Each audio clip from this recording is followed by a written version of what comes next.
All right. Good morning to everyone out there. And can I say Radio Land? Sure. Facebook I know Land. what you mean. Yeah. It's always wonderful to be able to connect with all of you guys. Thank you so much for chiming in. I'm so excited to spend time to get today with two of my dearest friends, Julian and Kent Winward, husband and wife teams. I feel like I'm out mind here, man. So I'm gonna need your help uh, to chat with these two guys. Hey guys, Kent, Julian, welcome. Thank you. Thanks for Hi, having me. Kevin. Good to have it. Good to be here. It's good Yeah, to man. see Oh, it's good to see you. Yeah, granted we're kind of doing this virtually these days, but you. Yeah, it's better than nothing, right? that's true. Well, and it makes the commute's really nice. Yeah, that's true. That's true. And well, certainly for me and you, Kent, we don't have to spend as much time doing our hair as Julian. Or is it the other way around? I'm not so sure. Um, But guys, I'm excited to chat with you on a subject that I don't think a lot of people know about. And by the way, friends out there, feel free to ask questions. Feel free to chime in. Don't think it rude to butt into this conversation because we want it to be truly a conversation. We want to share some ideas with you. I guess I should make some disclaimers up front. None of us are medical doctors. And Julian in particular is just really going to talk about her personal experiences, right? We're not passing on any medical information or advice at all. So, guys, let's jump into it. I guess the question I have right off the bat is, what in the world is a black box warning? So, Julian, you want to tackle that? Or do you want me to take that? You can take that.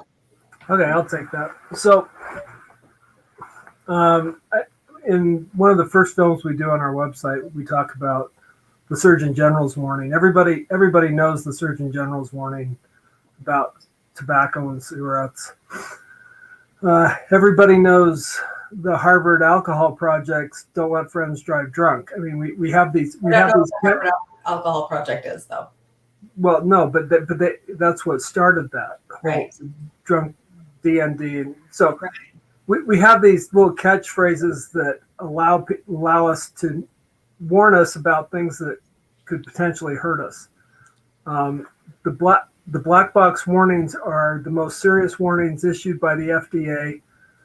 They're called boxed warnings technically, to tell us about what possible serious side effects can come from medications. This can be death. It can be serious physical injury.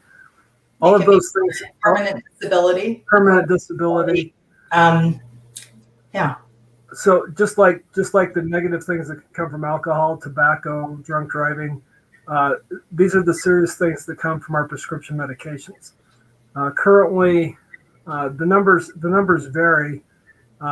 About 600 medications on the market have black box warnings. Interestingly enough, just not a recent one, but about a 5-year-old study on the NIH I was reading, a lot of the doctors don't even know these boxed warnings for these drugs that they're prescribing. So awareness is a really key part of what we are doing with the Black Box Warning Initiative. That's to let people know that the medications that we take already have serious warnings. Now, these warnings can come when they come out of clinical trials. That's a portion of the warnings. Some of the other warnings come only after the drug has been out on the market, and it can be for as long as 4 years after the drug has been on the market. In fact, that's kind of a median range of when drugs start to get boxed warnings after they've already been out there being prescribed. So you prescribe the medications, the doctors prescribe them, 4 years later, you're going to get a warning about what that drug does to people from what happens once the drug's released into the wild. Yeah. So sorry, go ahead. No. So they're very serious warnings.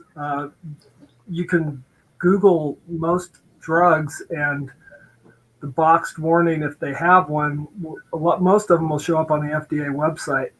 But what it shows up is the 7-8 page PDF of all the things that can go wrong with the drug.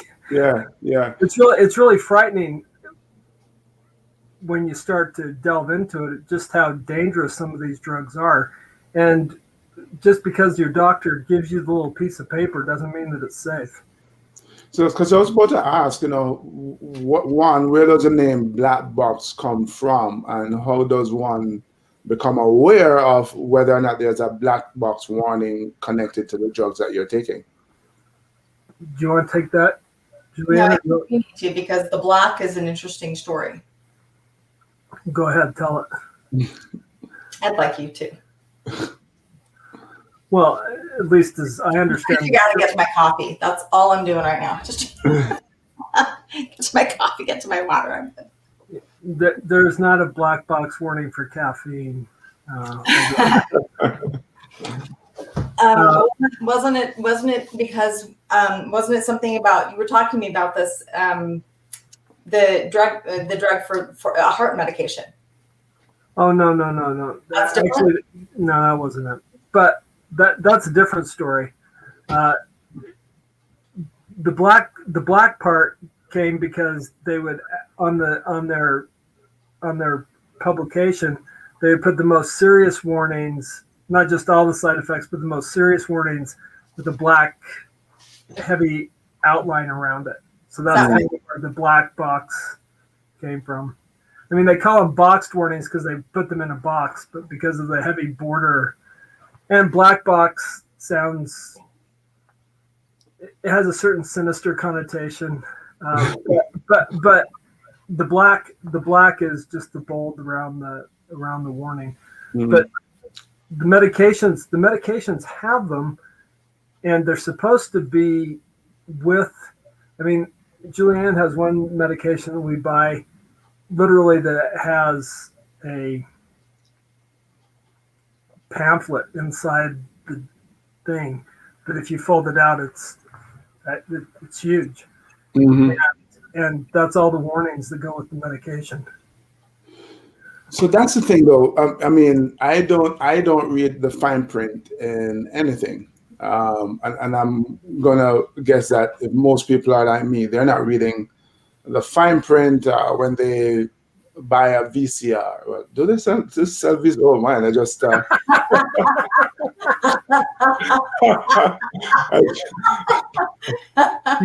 didn't tell us this. You didn't tell us this. In the 21st century, 2021, right? I don't read the fine print when I buy a cell phone, let alone if I go to the pharmacy and I get medication. But you're saying that's where the black box that's the warning.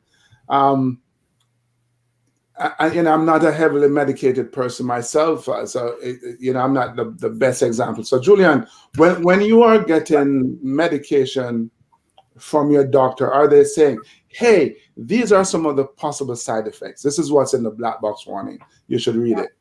No. As a matter of fact, a lot of the black box warnings don't usually come with the medication. Sometimes they don't come at all with the medications.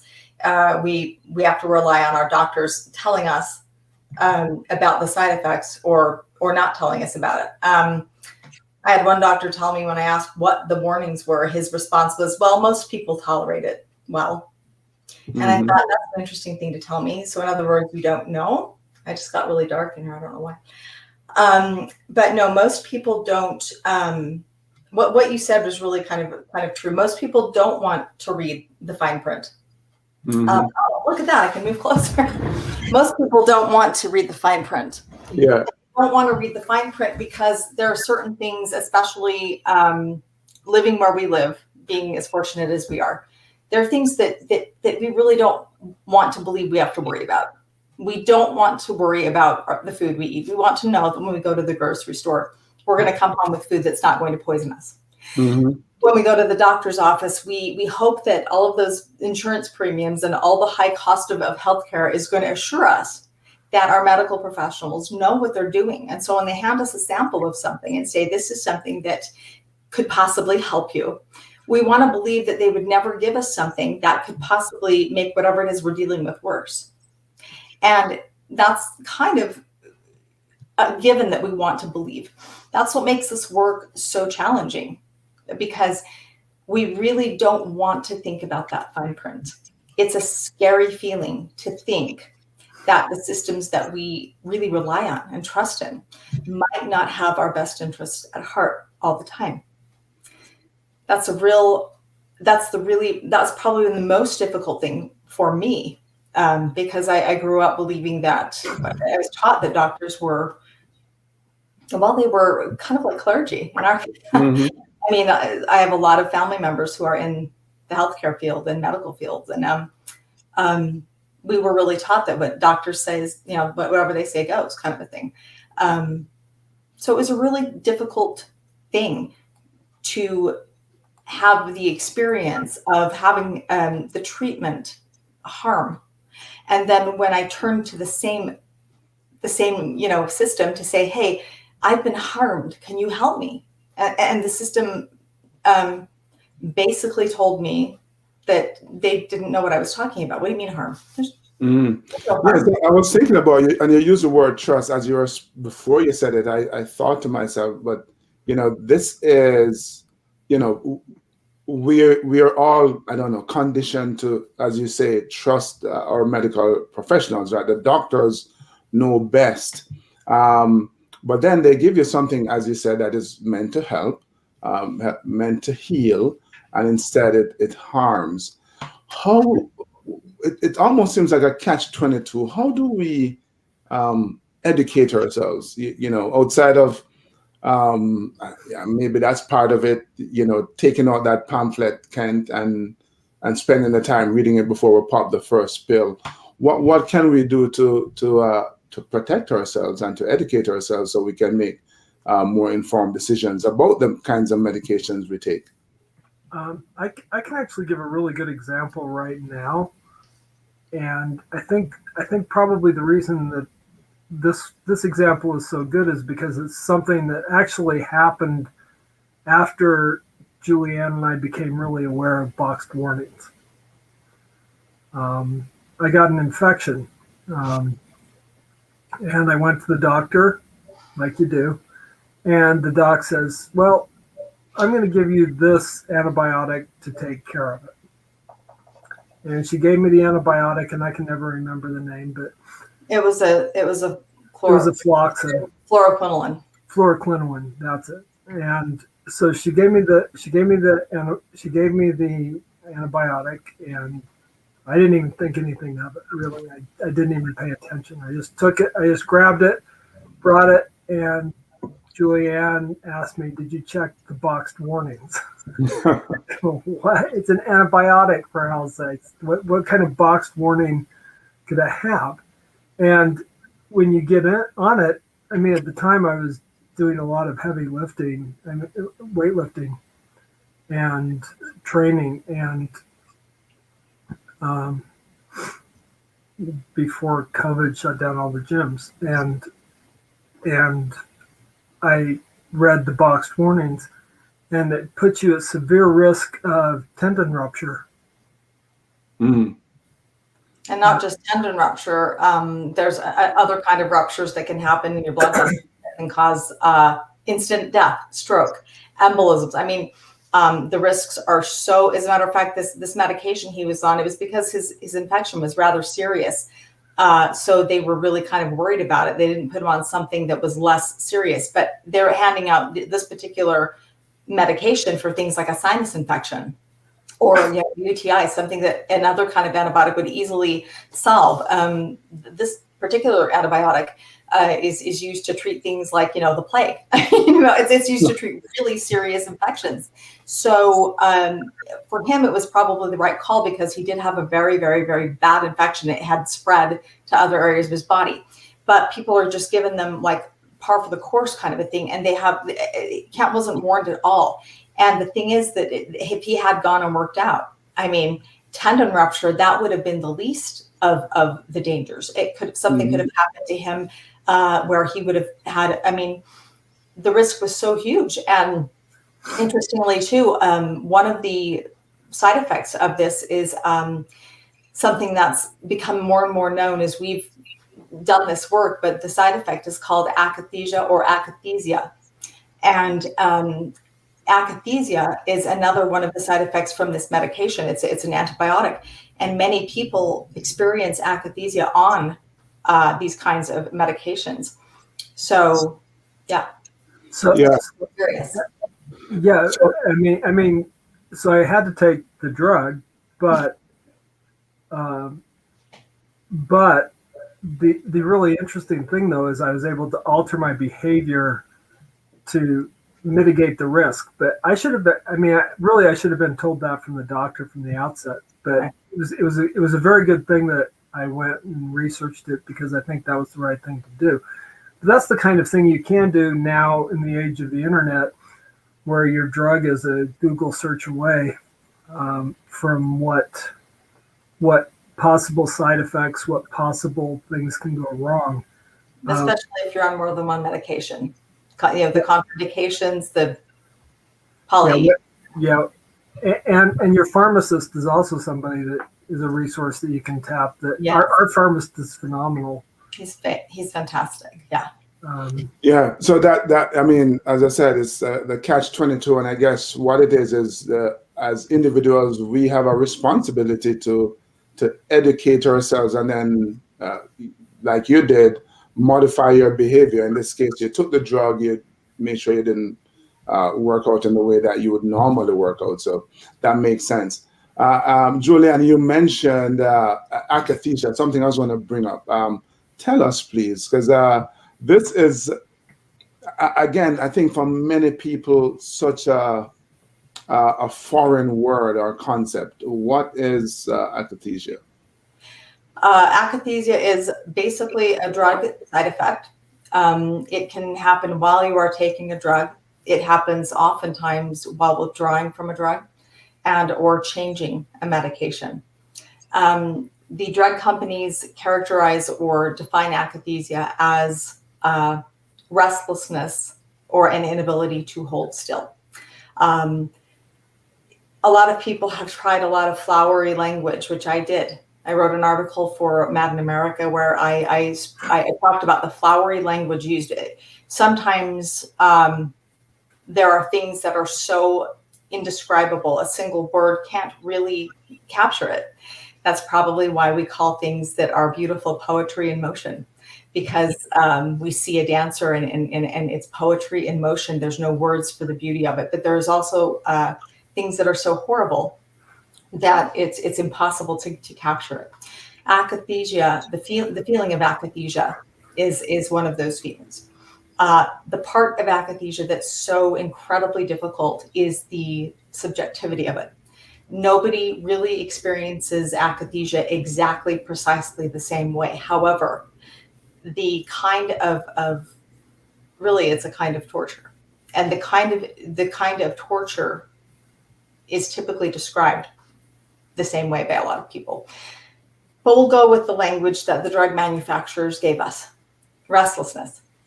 So if we imagine what the opposite of restless is, the opposite of restless would be peace. Akathesia is the absence of peace. You can't rest. You can't rest in your body. You can't rest in your mind. You can't rest because even if you try to hold still, which you can for short periods of time, or maybe even long periods of time, you can suppress the feeling of needing to move. But you don't sleep well because your entire body is restless. And so when people have asked me to describe what does it feel like, I use the words when I was diagnosed with it, the words of the man who diagnosed me, and it was the worst feeling I've ever had in my entire life. I wouldn't wish it on my worst enemy. That is absolutely what akathesia is. It is a drug side effect, but it is also something that happens if you stop a medication or change medications.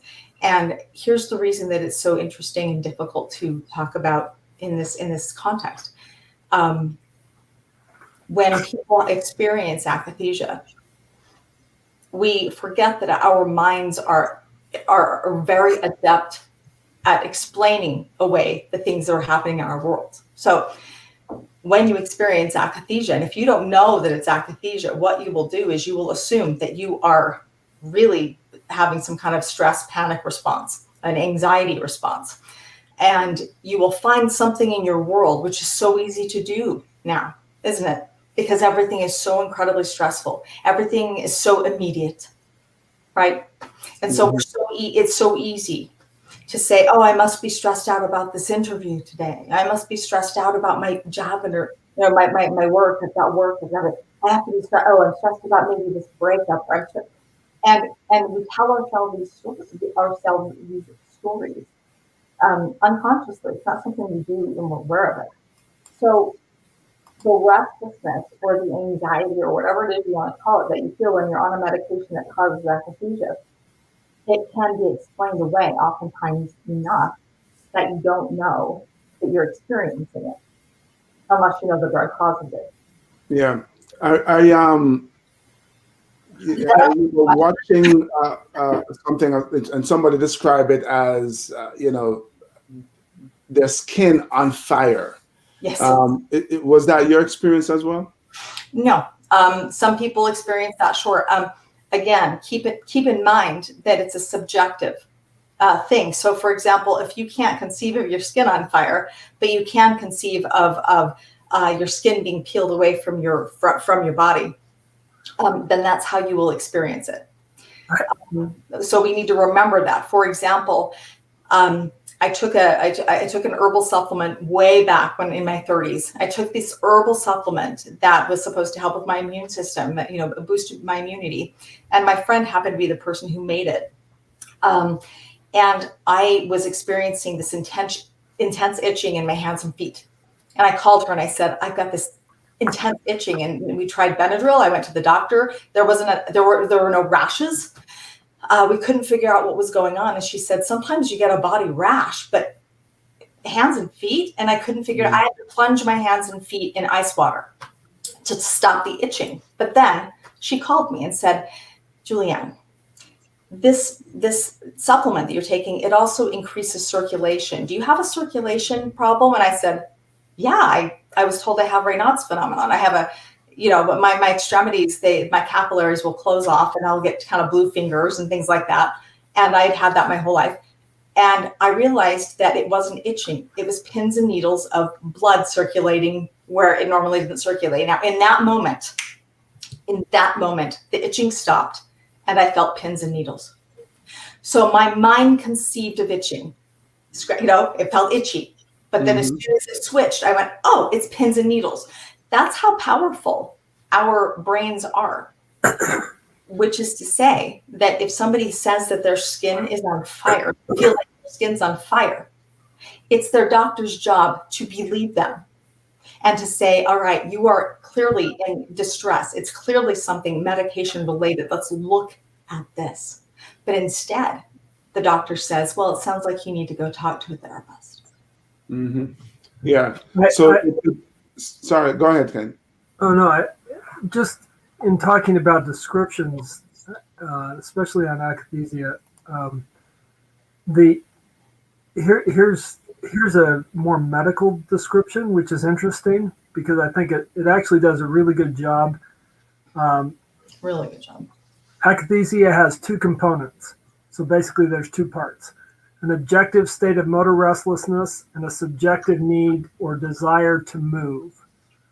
The motor component, so the objective component, is characterized by an inability to sit or stand still and by rocking, foot tapping, pacing, continually shifting from foot to foot, purposeless limb movement, coarse tremors, and even myoclonic jerks of the foot. So that's the objective component. The subjective inner state of restlessness. So this is how they describe the subjective inner state of needing to move. Is actually a hallmark of akathesia. The subjective state is usually described as a feeling of restlessness, uneasiness, tension, nervousness, and jitteriness, particularly in the abdomen, subjective need to move may be severe. In its most severe form, so this is how severe this feeling gets. The dysphoria has been associated with violent outbursts, suicide, and other strong effects such as fright, terror, anger, or rage. Yeah. I mean, that's how bad it can And who said be. that? When was that? That was actually them describing the side effect in 1984. Julian, what would you say were like the worst effects you experienced from akathisia? I would say the worst. Well, I think the worst was when I was diagnosed. When I realized that for 25 years, nearly, I mean, at that point, maybe 20, 21, 22 years, I had been experiencing akathisia to varying degrees, and realizing that it was a drug side effect and not something that was inherent in my makeup. But the very worst of it was when I was going through withdrawal of a medication that they had put me on. And I had a really great doc at the time who saw the cocktail of medications I was on, and he was like, "Holy crap, we got to get this out of here. You know, we got to get you off of some of these. This is just crazy." And so he was really conservative and trying to get. So the very worst of it, with going through withdrawal, maybe even before that, it was 2011. I didn't know what akathisia was. I didn't know what akathisia, how it presented. I had been out of a medication that I'd taken, that I'd been given by my general practitioner. She told me that it would help with the fibromyalgia that I supposedly had, and it would also boost the effects of antidepressants. And it was called Pristiq. I had been out of Pristiq for about 3 days. And I really didn't notice, and I thought, oh well, I better order that. And I woke up that morning and I felt like I had a flu, like you couldn't believe. I thought, oh God, I must have the flu. But within about 2 or 3 hours, I was in my bedroom, and I was on my bed, and I was in so much terror, screaming. I was screaming. I was terrified, and there was no reason for it, and I knew that. My daughter came in, and she called Ken and said, "You need to come home right now." And Ken came home and gathered me in the car. And I remember being in the car and just, I couldn't look outside because everything I saw was horror. Everything I saw was terror. I went to the emergency room, and I think but when the doctor found out that I had been out of Pristiq, he said, "Okay, you need to get on that right now. You need to get back on that right now." And I think they even gave you some there in the hospital. No, they didn't. Actually, they didn't. They gave me something to calm me, which didn't work. Well, I think that, but yeah, the doctor was right on it. He was like, "Oh yeah, this is absolutely drug withdrawal." He knew there was. But he didn't even tell. We didn't even know it was akathisia, though. We were just told it was drug withdrawal. Mm. So you're saying that with akathisia, you're experiencing these symptoms that can, I guess, present itself as a mental issue. Yes, it can. But the difference is that if it was a migraine medication or an anti-nausea medication, or like with Kent, an antibiotic, you call your doctor and say, "Okay, I am suddenly." I know of a guy who had started taking Chantix to stop smoking. And it was like his day 2 of it, and he was slicing tomatoes with his wife. His kids were in the next room, and he looked at the knife, and he all of a sudden just had this unbelievable urge to stab himself in the neck with the knife. And he dropped the knife and said, "Oh my, call the doctor, And he called the doctor and said, I have never had something like that happen." The doctor said, "Okay, we need to discontinue. You need to stop it right now. Stop that medication right now." So there was no question that what was going on. It was Chantix. There was no question. But when you have somebody who has who's been labeled mentally ill, what happens is they will assume it's the diagnosis first rather than the medication. And so it will get incorporated into it. Oh, you're feeling this incredible, intense anxiety. Well, it's certainly very scary to be depressed, isn't it? So scary. So here's an anti-anxiety to help you with that pesky anxiety. And what they don't look at is that, it might be the drug side effect. Talk to me, Julian, about the, I guess, the mental toll that this takes on you. Well, no, I was going to quickly throw in just an interesting side note because this also shows you a little bit about how, and we have kind of three elements of the black box warning that we're trying to do. One is awareness, and obviously that's what we've been talking about. The second is we're looking for more mandatory reporting on serious side effects. Right now, it's not mandatory; it's just voluntary reporting to the FDA. And it's negative reporting. Yeah, there's no rhyme or reason. Actually, the number of black box warning medications doubled from about 2004 to 2012 because of Vioxx, the heart medication that was killing people. And so the FDA kind of clamped down and really started to push side effect reporting, and the number of medications with warnings doubled. Now we're anywhere from 2012, we're almost double again. And interestingly enough, the Chantix black box warning that Julianne was just talking about actually got withdrawn on a 10-9 vote with the FDA. Wait, the warning did? The black box one did, yeah. It still shows potential for that, but this was withdrawn on a 10-9 vote with the FDA. Actually, it was in 2016 when they withdrew it, but 10-9. I mean, that's an interesting. I mean, yeah, we're dealing with people's lives, and it's a 10-9 vote. Are the decisions science based? That, I guess that's the question. So Julian, back to you and the mental toll, because obviously you talk about the fact that you discovered that you were suffering from akathesia for more than 20 years before you were diagnosed, and then just in talking to you, I realized that some of the symptoms got really severe. How were you able to get through that period, especially during those severe bouts, when you're looking out the car window and you're experiencing horror? How do you get through that mentally? Well, at that time, since I didn't know really what it was, I got through it because I believed it would end. When I was diagnosed in 2016 with drug-induced akathesia, my doctors assured me that when the medication, I was finally withdrawn off the medication. I was taken off of it a little bit too quickly. But when you realize that you are putting a pill in your mouth every day that is poisoning you, that is literally causing possibly permanent brain damage, you want to stop taking the poison as quickly as possible. The problem is my doctor said we need to go as slow as possible, but we did it pretty quickly for how long I'd been on these particular kinds of medications.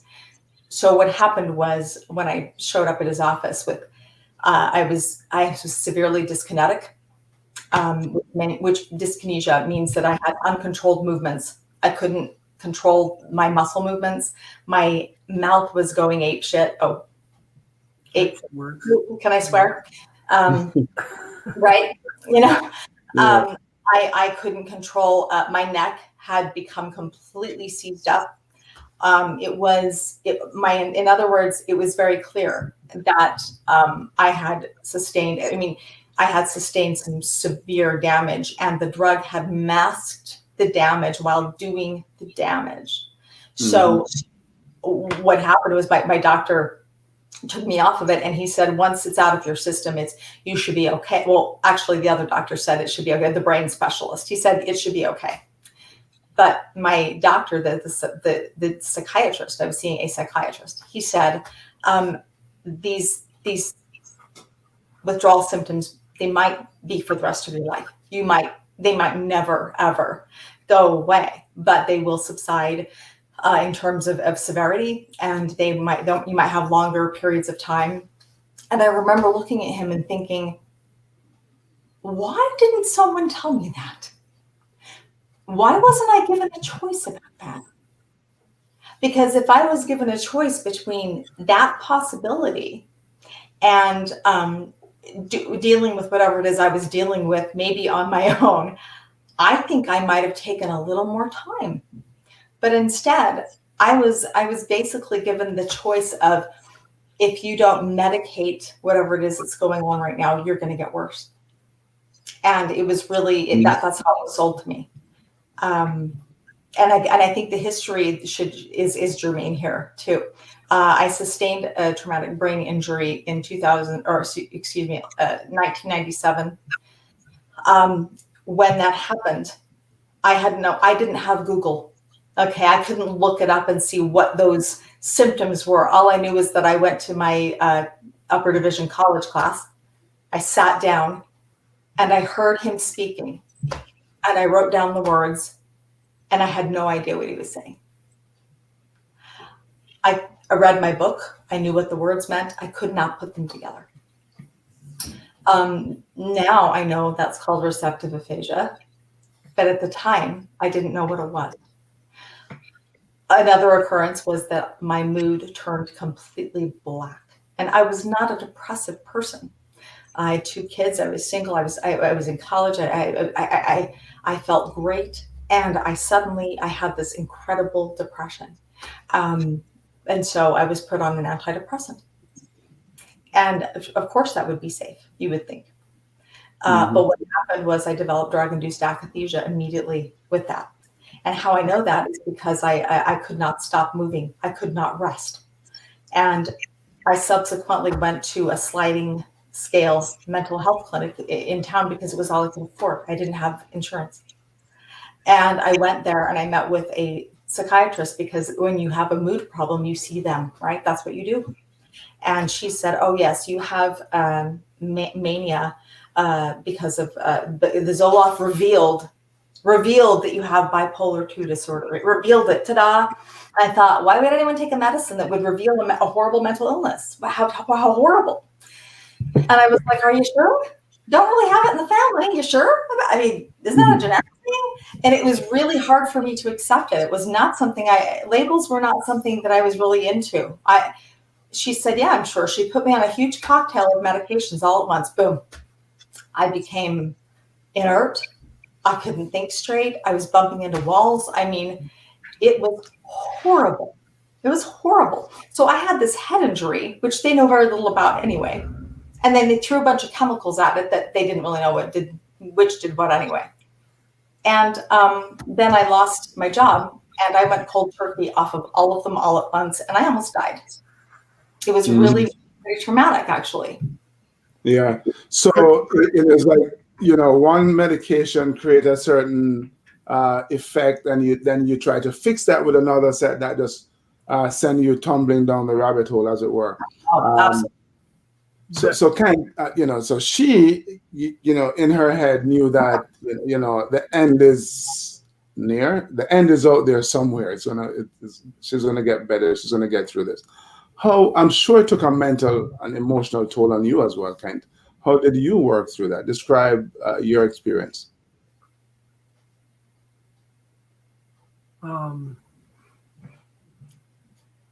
It was horrible.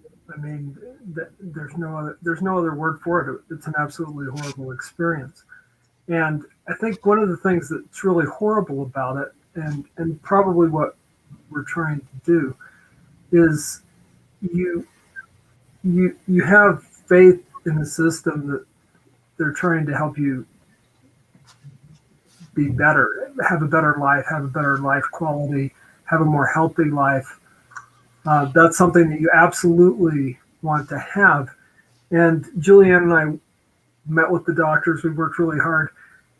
And as we withdrew off the medication, and kind of tying again, I'm still tying this all back into the black box warning, but a lot of these warnings come from what happens when you try and get off the medication with the withdrawal. the withdrawal of the medication can sometimes be worse than the medication itself. And that was certainly the case for what happened with us. I think when Julianne was experiencing it in 2011 and 12, like with the Prestique, we knew that that was a drug side effect, the withdrawal.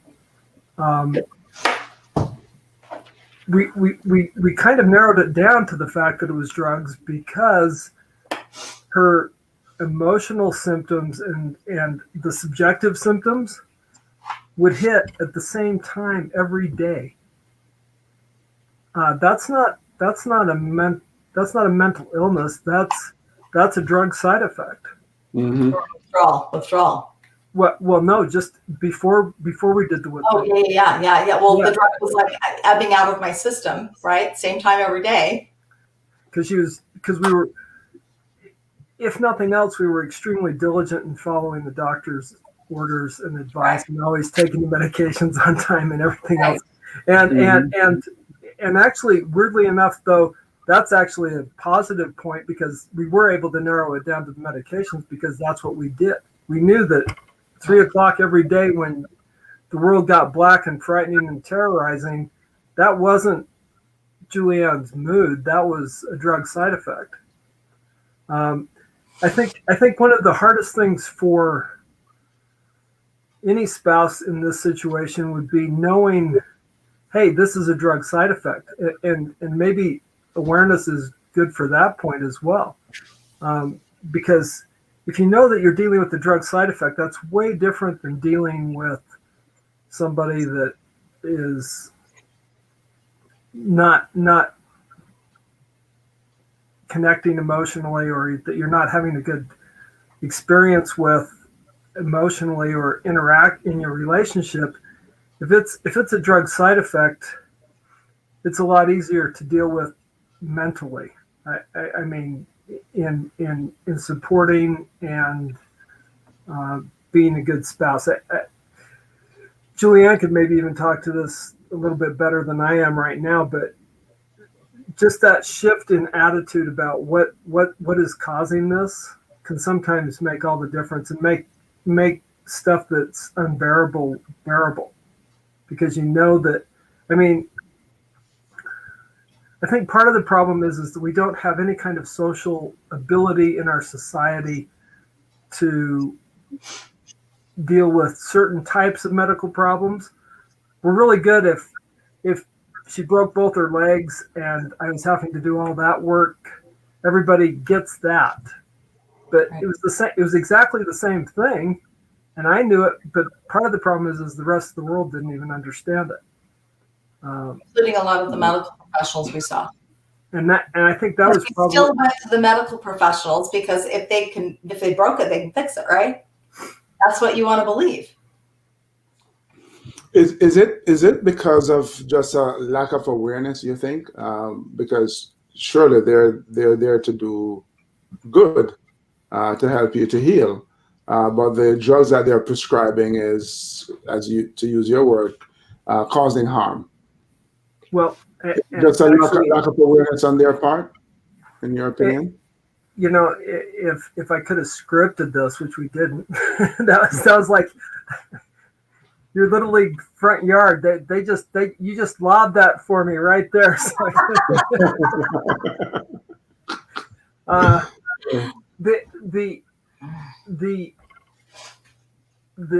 here's the problem, and this is where the problem is. Yeah, I think doctors, they absolutely want to help their patients. I firmly believe that. We wouldn't be here if it weren't for some of the fantastic medical professionals that we had to deal, or we've had help us. I mean, we still rely on them every day. So this isn't an anti-medication thing. Right. I was thinking about last night. We're really more about Goldilocks. You know, we don't want too much. We don't want too little. We want kind of just right on our medication. But here's the thing: our medical system, and this is where my expertise is I'm a consumer bankruptcy attorney. I see a lot of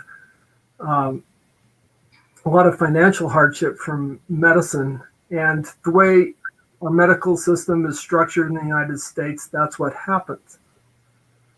You have to understand that capitalism is great, not knocking it, but the incentives for pharmaceutical companies are very, very different from the incentives of the doctor and the patient. And we have a link on our site to a ProPublica link that's called Dollars for Docs. And what that does is it lets you tell you how much money your doctor's been given by the pharmaceutical companies. Industry, yeah. And how much they've been paid. Ever since the Affordable Care Act was passed, they've had to report that. The doctor that prescribed Julianne the medication that started this whole mess, how much did he make in the last? Well, from 2013 to 2018, I saw him in 2004. Roughly throwing in some of the amounts from 2009 and 2010, we'll give some grace there. Over $1 million, $1.7 million from pharmaceutical companies. Speaking and consulting, $40,000. What kind of speaker is that? That must be a very special speaker. So when I went in there, he sold me the medication. He sold it to me in such a way that, because what had happened is I had a neurological event. I'd had a seizure, but I did not know that at the time. All I knew was that I had terrified my children because I couldn't talk and I couldn't move for a moment. And they were little kids and they were like, "Mom, why aren't you talking to us, Mom?" And it was terrifying for them. And it was terrifying for me. I'm going, talk to them. What are you doing? What are you doing?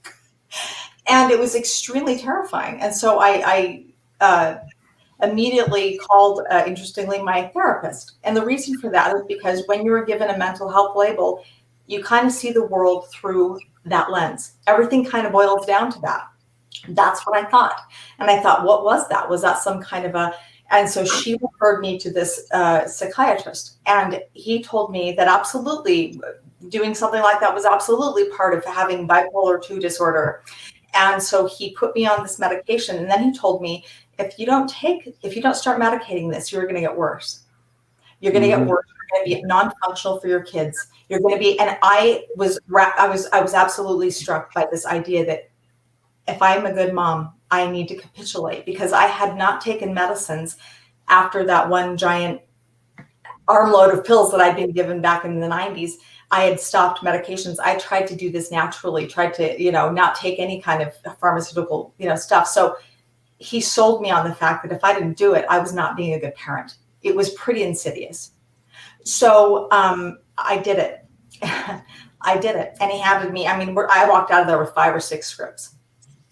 And I thought, okay, finally I'm being a good girl. Finally, I'm doing what Mom and Dad said, and I'm being a good person, and I'm trusting the doctors. I'm going to do this, So it was a real. And when I reported the drug-induced akathisia again, I didn't know that that's what I had. I just called him the next day and I said, I cannot stop moving. I feel like my bones are trying to escape my body. His response was, "Oh yeah, you're in a mania. We'll lower the dose." Yeah. It was pretty, how many people do you think, across the country is experiencing or suffering from akathesia? I missed that because of the bullying ring. Sorry. Mm-hmm. That was me. No, we all know. How many people do you think have akathesia? Yeah.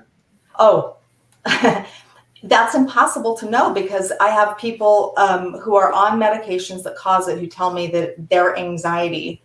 Mm-hmm. Is it anxiety? Is it akathesia? Or have we incorporated akathesia into our daily milieu so much so that people have learned to live with it? I'll tell you one thing. When you are able to move a lot, stay really blurry-legged busy, you can explain away the buzz of akathesia as oh, I'm just so super productive. You really can. It sometimes can feel like you've just had one too many espressos all the time. It gets exhausting after a while. And when you hit a wall, or maybe your life gets has a change, and all of a sudden, wait a minute, I'm not stressed about that anymore because I have this. Why am I still terrified about something? Then your brain starts to go, let's find things to be terrified about. Wait, this isn't making sense. And really, it wasn't something that made sense to me. When I went into I was seeing a brain specialist. He specialized in brain issues. He was doing neurological testing on me. And he said, I want to talk about this anxiety thing that you say you feel every day, where you crash. And he tried to figure it out, like, well, what happened at 4 o'clock every day at home? Or what? He was trying to find trauma. And I said, I can't think of anything. I don't know. And then he said, wait a minute. Now I want to ask you something. And then he asked me about the medications. And then he said, okay, so here's the thing. I've been treating you for some time now. Have you ever had a head injury? Because I have never seen bipolar in you. I know bipolar. Have you ever had a head injury? And I was like, yeah, I mean, forever ago though, why? Mm-hmm. And that's when he said, okay, look, I got to tell you about my experience with akathesia. And I was like, what do you mean? Because, in the morning, my leg taps. Is that what you mean?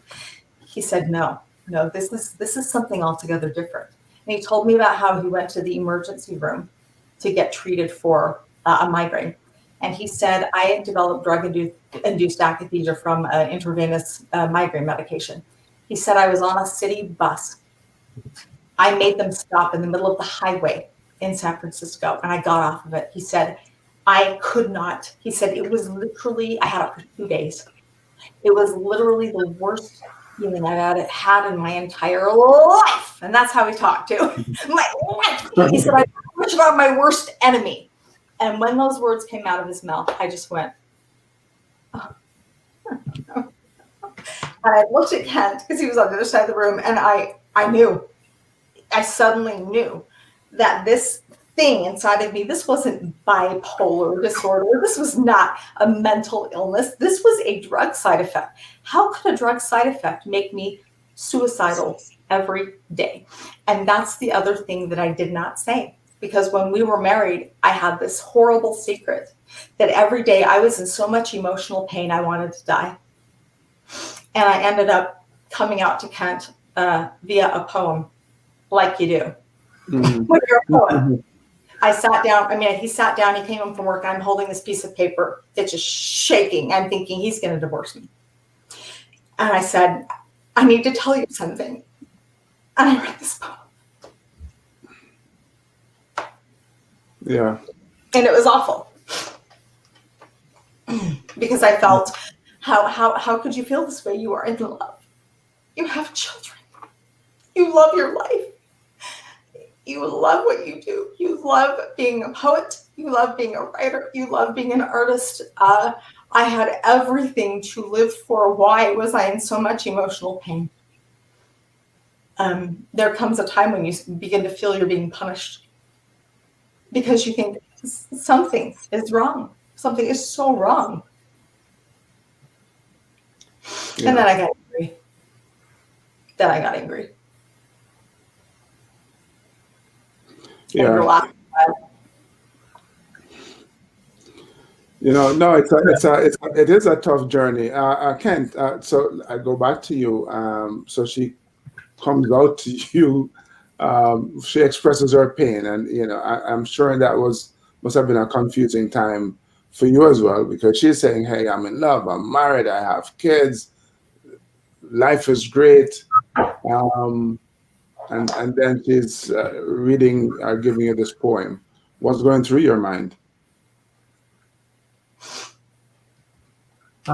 It's interesting because probably what was going through my mind then and what goes through my mind now are two different things. I think maybe at the time I was thinking, okay, well, weirdly, I probably thought at the time, okay, we'll get the medical fix for this. We'll figure it out medically. I had no idea at the time that the problem was the drugs themselves. I wish I had known. It wasn't something that even crossed my mind.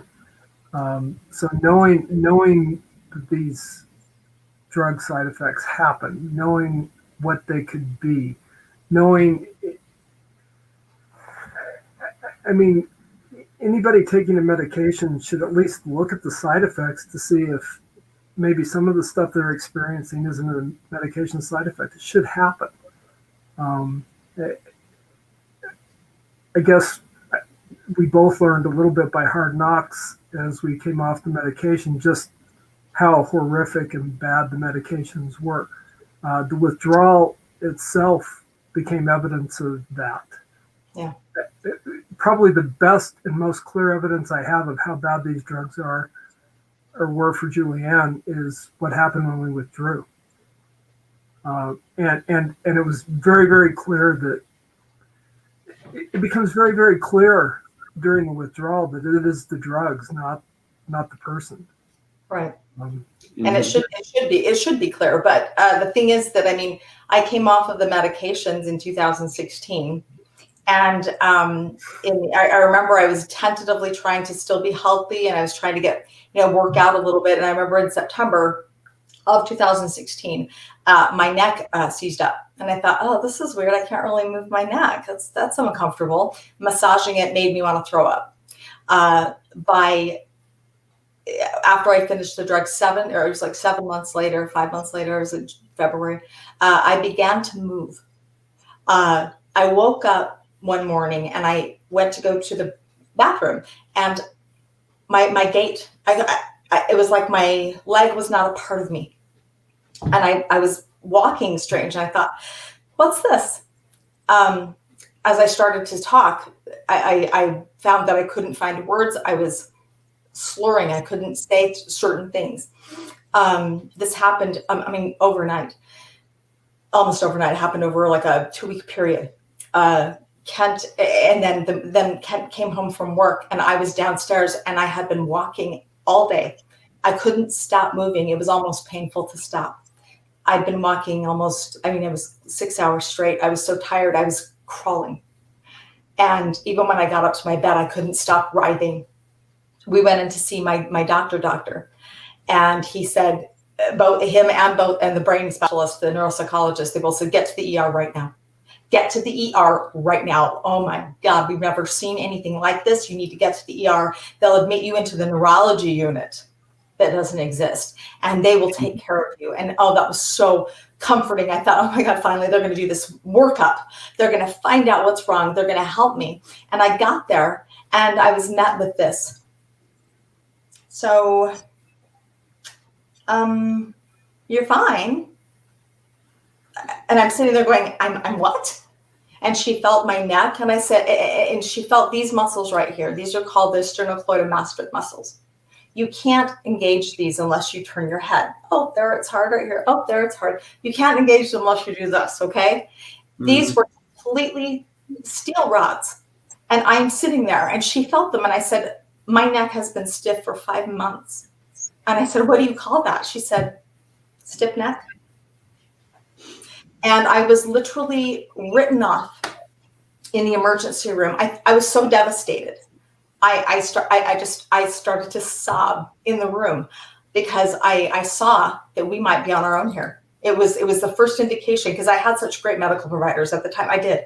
So when I went to the hospital, it was so clear that I was on my own. And Kent and I came home, and we were absolutely just floored at the treatment that we received. So we went to see one movement specialist in neurology, and then another movement specialist in neurology. And the first one, she did a thorough examination. She said, yeah, you have tardive akathesia, you have tardive dyskinesia, you have dystonia, you have and Parkinsonism, essential tremor. And those are all very, very horrible. We're very sorry. There's no real reason, there's no real way to treat any of that. I do have a medication that might make help, but it also makes it you will become extremely suicidal or depressed. So I need to talk to your psychiatrist before I'd even give you that. And I'm like, excuse me? Talk to me. I have no more room for more, lady. Don't you tell me. I was so angry. And I was so upset. I was bawling. I left the office, and in my medical notes, she writes, clearly she has mental problems. This woman, she's very emotional. She's very, and I remember thinking, I wonder how you would react. Tell me, what is a non-pathological response to losing your ability to speak and walk in 2 weeks? Explain to me what that looks like, doctor. I would love to know. Yeah. And the thing is I was there, and I saw the whole thing with the neurologist. I was also there for the complete and total decline and collapse just from stopping the medication. So we knew. And I think, I mean, not to bring it all back around again, but really that's why we have black box warning. Mm-hmm. Because if we literally did not know, and we should have. We should have absolutely should have. And the thing is too, that when my neck stiffened up, I gotta say, this is really interesting. We read the black box warnings of the meds I was on at that time too. We started reading. Oh, we started then. And I was like, oh my God. But the interesting thing is they have suicidal, may make you suicidal. And then there's nothing about what that looks like. What does that mean, suicidal? But then they have akathesia, in parentheses, motor restlessness. They make it very clear that akathesia has nothing to do with suicidality, but the akathesia I experienced that absolutely was the main reason I wanted to die. I wanted to die to escape the feeling, because the feeling was so intensely torturous that I didn't want to live with it one more second. If I thought that it was never going to go away, I would not survive. I would not survive it. So I read through it, and there was nothing about stiff neck, but I didn't care, because at this point I'm like, you know what? I absolutely know that my neck was not this way before I withdrew off medicines. Right. So I wrote publicly about it. Within about a month, we looked online at the black box warning, and they had included stiff neck muscles. They changed it. Well, they added it. They added it. That's what happens. So they're paying attention, not for the sake of the patient. Mm-hmm. So, guys, as we wind down here, what are the resources that are out there? Are there any support groups for people who are suffering through akathesia and all the other things that you spoke about, Julianne? There are some support groups. There's one particular place that is a good resource if people are interested in coming off of medications, which we don't advocate without consulting somebody you trust, your medical provider, who hopefully will you can trust. But it's called the Withdrawal Project, and it's the Inner Compass Withdrawal Project. And there you can find a lot of resources about how to safely, with a medical health provider, withdraw off of medications if you feel like medications that you are on are causing your symptoms. When it comes to support groups, it was extremely helpful for me at first to find that there were other people like me, because I was called by my doctors like the Lucy of akathesia. Like, no one has ever experienced it like you. I had one doctor ask me, how the hell have you survived this long? If what I experienced is what you've experienced for this long, how the hell have you survived? So those support groups, they are for some people a very necessary stop in the process of grieving, because what we're talking about here is a loss. We have lost the belief that we can completely 100% rely on our doctors to know everything there is to know, which is, to be truthful, a really unrealistic expectation. We need to take more responsibility for our health. So it was a stop for me along the way, but I chose to not stay in the groups, because it seemed like the groups, really, if you have a group that's focused on, say, for example, living with epilepsy, it doesn't have a lot of room for people who don't want to live with epilepsy and they want to maybe cure it, if that's a possibility, right? So for me, it was a stop. And then moving forward for me, personally, was learning everything I could about the brain, learning everything I could, and then trying to share the message, but also keep who I am. I'm a writer, I'm a poet, I'm an artist. I was not going to allow this to define me. So the groups are fine, I guess, in a way, because they can give you that validation. They can give you, oh, I'm not alone. But I think it's one of those things where if you want to find a community, Kent, I'm floundering here because I guess No. I think for us, what we've done is we try and get information out. The two links you stuck up, blackboxwarn.org and akathesia.live, for both sites that Julianne and I helped. Julianne and I created all on our own, mostly just so that people have access to some of the information. But probably more importantly, and I think maybe Julianne could finish up with this, because we were talking about it this morning, about what it means as because what Julianne is a poet, writer, and artist, and really that's what blackboxwarn.org is. At least the initial focus point of that has been. And so I'll let you talk about that, sweetie. Okay. Yeah, so because the next question I was going to ask, as we wrap up, is to ask you to talk about the work that you're doing now to bring some oxygen to this, to shed some light on this situation. Okay. So the first thing that I did when I began to move, and then when the field of neurology proved to be less than helpful, and in fact extremely harmful and dismissive, it was awful. I did what I do a lot of the time, which is I turned to my art, and so I wrote a poem. I sat down and wrote a poem called "How Bad Can Good Be," and I wrote it. And it was one of those times where you're just in flow and it just comes out. And I called my sound engineer, who was one of my best friends, and I said, I want to record this because I'm having trouble speaking. And he hadn't seen me. No one saw me. I'd literally been moving for months, and I didn't want anyone to see me. I was horrified. So I went to a studio and I recorded it, and then we had a local filmmaker, and then we recorded that movie, and we got that out there. And I thought, okay, hopefully that's another way to learn about it, because when I looked on YouTube at the time, there was maybe 2 or 3 films about akathesia at all.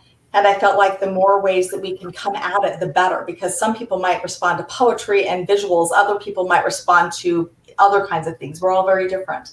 So that's what I first did. And then the second thing I did was that I've been writing poetry, unbeknownst to me, for years about this pain, describing it, talking about it, what it was, what it did. And that was one of the ways I kind of survived, was like, but it wasn't who I am or was. It was just a part of this. So I wrote a song. And I had this idea for this song, and I thought, I would love to play, because I sing and play music and stuff. And so what we did was we decided to start filming for a music video for this song that kind of spoke of akathesia, really, basically about the pills, akathesia side effects. And what came from that was my producer, who was just a really, really promising filmmaker, local here. He gave us a rough cut of the first day of filming. And the rough cut essentially it turned into the first film called "You Have Just Been Black Box Warned." And he filmed that. We filmed that with these people. A lot of people, most of the people actually, are people who've literally really been harmed by treatments and by medications in one way or another, directly or indirectly. And we did this film, and it was so powerful, just in its rough form, that I looked at Kent and I said, we need to make more. And so we developed this artistic sort of awareness program, where it's basically 4 films that are like this. The first one is called "You've Just Been Black Box Warned." It's out on YouTube, on our channel. It's on the website, blackboxwarn.org. The second film was just released. It's called "It's Not Just About the Children," because shockingly, physicians are medicating grief. They are medicating loss. They are medicating normal human experiences. And so we show what happens to a family in real life and in real time when something of a tragedy like this happens. The third film is we're going to be filming that. The fourth film is almost finished. So the 4 films, but then there are 2 music and music videos and songs, a couple of songs that I wrote. But that's how it all kind of started, was that. So there's going to be film, there's going to be music, there's going to be the poetry book coming out, but I'm still refining that idea. And then there's obviously the site and the articles that I write. I'm hoping that, if I can present these things in all of the different ways that they've presented for me, I'm hoping that for people who are seeking, looking for like, for instance, my doctor's not being of any help. I really feel like something's wrong. They find something, it might speak to them. And that's like an effect, that's domino effect, that we don't really have any control over, but we're hoping it's a good thing. Indeed. So if someone wanted to connect with you to help support your work, how would they do that? The websites, they can message us right from the websites. Both of those websites we can be reached from. Yeah, sure. Right. Yeah, so blackboxwarn.org and Akathesia Life. That's how they find you. Life, yeah. Didn't you want to speak about that, the supporting?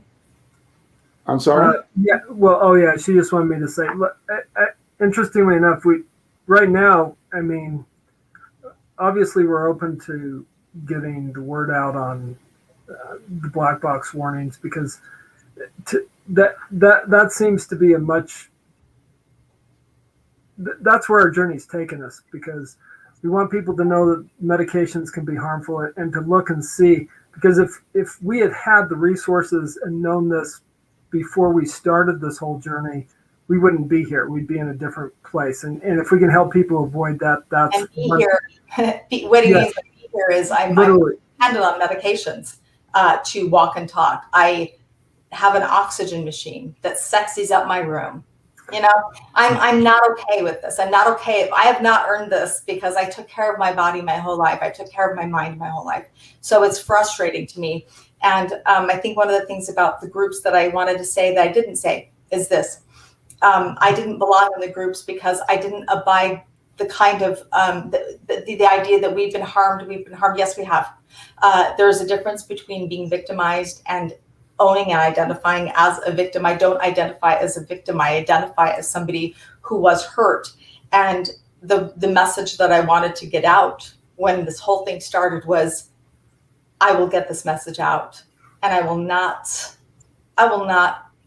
just slink off and let other people deal with it. I will use whatever is at my disposal to make sure that this doesn't happen again.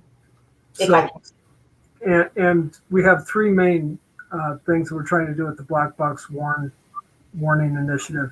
One is awareness. We've talked a lot about that. Number two is drug advertising. Interestingly enough, Julianne's very first video played off the drug advertising tropes. We see them all the time on TV, on our computers. We're being bombarded with drug manufacturers telling us how to live our lives better that aren't really any different from the cigarette ads of the 1940s and 50s. And it's all about making money, not about making us healthy or better. And so getting rid of the drug advertising, I think, is really important. And probably the other thing to really make our medications safe is we need to really work towards getting mandatory reporting and of side effects and knowing what these drugs actually do to people once they're in use.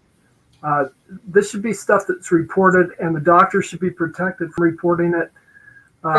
Protected so that they keep their jobs, in other words. So that they can report this stuff, because the bottom line is that we go back to, we believe that doctors go into healing and into the healing field to heal, to help. And so when a good doc has to report a suicide on an SNRI or an SSRI enough times, whether it's 4 people in 5 years, maybe, that might be enough for that good doc to say, you know what, I'm not sure I love this medicine. I think I'm going to just not. And that's going to change prescribing habits. And we believe that docs want to do their best, and that good doctor is going to say, you know what, I don't think this medication is very effective. I think I'm going to not do that anymore. And that's how these things get started. Is it starts at the ground level, but it also starts with that public awareness sphere as well. You throw as much as you can at it. So And anybody that can help us. at this point, and it's not that we would say no, go away, don't give us any financial help, but we don't require your belief, because if you have a beef with anything we're doing, talk to the FDA and the drug makers. We're going off of what they tell us. Yeah, Ken. Final words. Final words, Kent. Well, one thing I've learned from being married is listen to Julianne. She'll tell you how it goes. Well, a lot of advice for all the spouses out there. Yeah, well, I mean, it's one thing to say. I mean, yeah, I'm a pretty terrifying, determined person, but at the same time, when you're sitting in a room with a doctor and the doctor's telling you what's what, it's one thing to have your husband go, oh, okay, all right. It's another thing to go, actually, Doc, I read 10 books about this week, and you're wrong. How come I know more about this than you do? And that's exactly what he said to the ER doctor who shrugged her shoulders at me. He said, how come I know more about this than you do? This is your job to know this. Yeah. So, yeah. I think I did do that. Yes, you did. You were pissed. It was great. Well, yeah, I just lived through 2 weeks of hell from drug withdrawal, and the doc was telling me it was all in her head, and I just lived through it. Mm-hmm. It was nuts. Yeah, absolutely. So so as we started the conversation earlier, we pointed out that we're not giving medical advice because we're not medical doctors, and people should and we're not here to beat up on medical professionals either, because we think that I like what Ken says. We're trying to find the Goldilocks, not too much, not too little, but right in the middle. And you pointed out, Julian, which is true in everything in life. We absolutely have to take responsibility for our actions. We have to take responsibility for our health, our mental health, our physical health. We have to take responsibility for the medication that we choose to put in our bodies. And that might mean, yes, reading that black box warning. Reading the fine print. It's not one little box, it's a pamphlet. But, it could save each of us, a world of hurt and harm. Oh, absolutely. No. I cannot even tell you. Trust me, you don't want to trade one for the other. You don't want to do it. Absolutely. So guys, thank you so much for spending some time with us, shedding some light on this really important subject. Most people don't know when they hear the term black box, they think of that thing in the plane. But no, we're talking about the medication, that thing that you're putting inside of you, and akathesia that most people don't know about as well. So, hey, thank you for tuning in.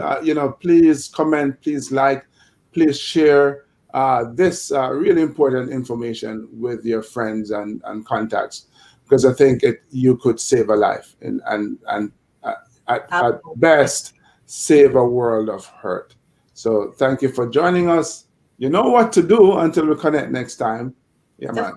Keep on pushing, baby. Yeah, that's right. Thanks. Thank you. Thank you, guys. Thank you so much. Have a good weekend.